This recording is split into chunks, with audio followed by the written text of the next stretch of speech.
Welcome back to Whispers in the Dark, the place where real-life nightmares, urban legends, and unexplained encounters come alive.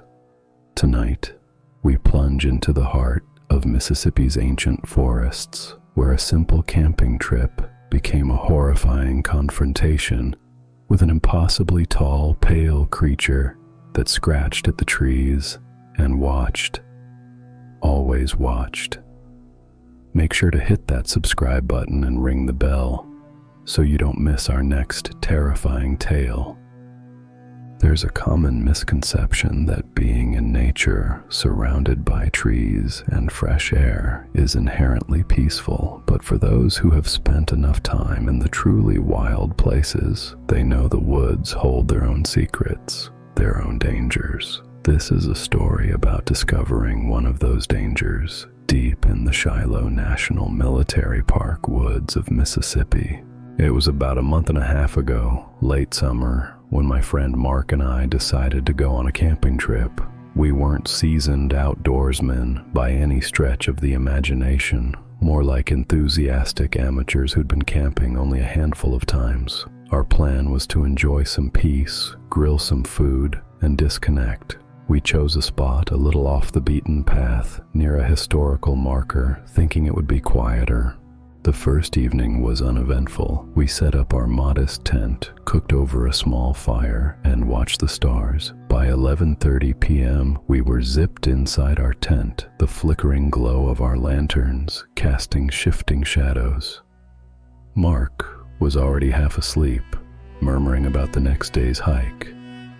I was just drifting off when I heard it, a soft rustling just outside our tent. "Hear that?" I whispered. Mark grunted. "Probably a deer or a raccoon getting into our snacks." We didn't think much of it. We were in the woods after all. Animals make noise. A few minutes passed and the rustling returned, closer this time. Then, a sound that made both of us sit bolt upright, a blood-curdling, high-pitched scream. It echoed through the dark trees, a sound of pure anguish and raw ferocity. Mark, ever the rationalist, immediately said, "Bobcat, definitely a bobcat. They sound awful, don't they?"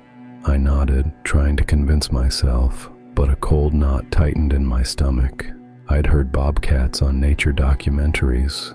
This was different, more primal, more sustained.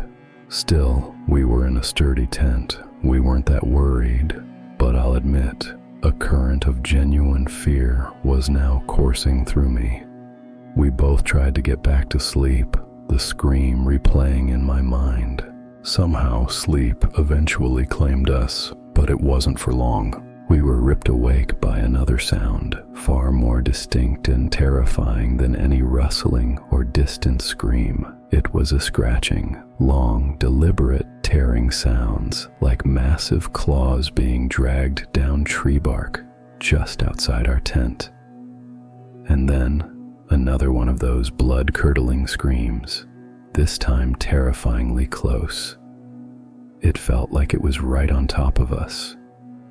The scratching went on for what felt like an eternity, at least 10 minutes. It started to move around the tent, the sound never fading, always close, always deliberate. Scrap, scrap, thump, scrap. It sounded impossibly heavy, yet eerily silent between the scratches. My heart was pounding so hard I thought it would burst through my chest. Mark was breathing in ragged gasps beside me. We were no longer just a little afraid. We were absolutely terrified.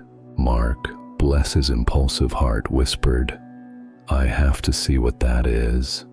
"No," I hissed back, but it was too late. Before I could stop him, he slowly, silently, unzipped the tent just enough to create a narrow, horizontal slit. He pulled the fabric down only an inch or two, a tiny window into the horrifying darkness. He peered out for a long moment, then gasped, clamping a hand over his mouth. His eyes were wide with a terror I had never seen before. He slowly pulled back, beckoning me to look. My hands were shaking as I pressed my eye to the slit.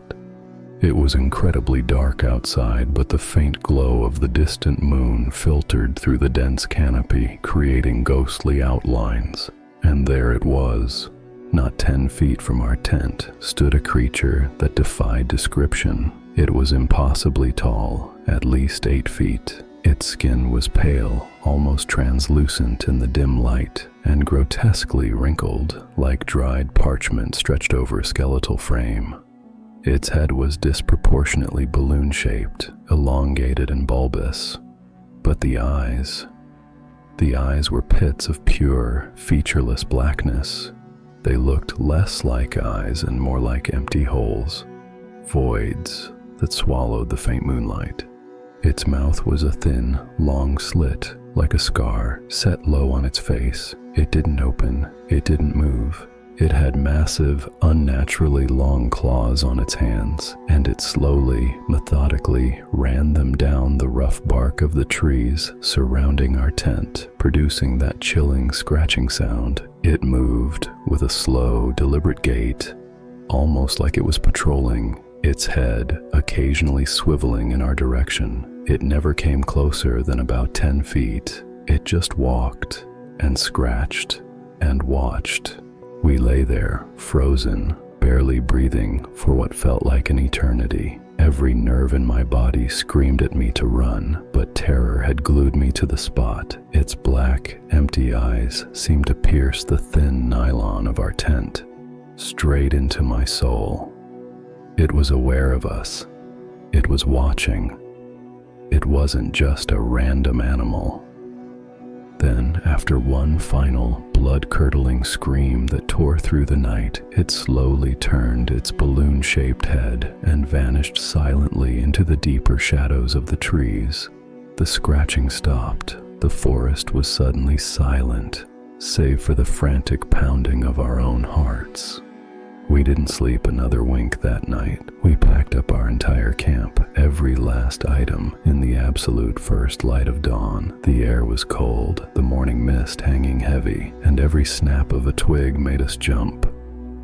We drove away in stunned, terrified silence. It was one of the most horrifying things I have ever experienced. I still cannot rationalize what we saw. We never went camping again, and to this day, when I think of the deep woods, I don't think of peace or nature.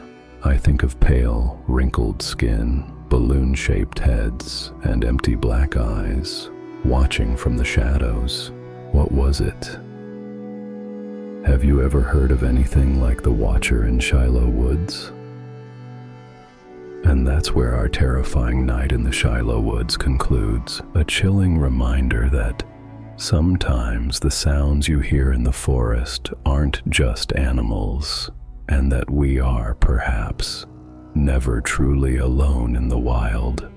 What was that 8-foot-tall, pale creature with those empty black eyes? Have you ever seen or heard of anything like the Shiloh Watcher? Let me know your theories and thoughts in the comments below. I read every single one.